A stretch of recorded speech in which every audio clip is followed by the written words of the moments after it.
Se você é um adulto e está vendo esse vídeo, tenho certeza que você se lembra de poucos recortes da sua infância. Mas o adulto que você é hoje é graças a tudo que você vivenciou na sua infância. A nossa primeira infância é uma das mais importantes. Nela a gente aprende a se desenvolver, a se relacionar, a criar conexões, a cair, a levantar, a muitas outras coisas. E essa é a importância de nós, como adultos, valorizarmos isso. Portanto, hoje a minha dica é, se você tem um filho pequeno, saia com ele para brincar.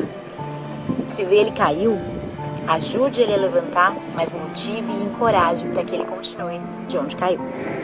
Seja o ponto de apoio da sua criança, para quando ele for adulto e tiver convivência com outras crianças, sejam filhos dele ou de amigos, você possa olhar e falar: eu fiz um excelente trabalho.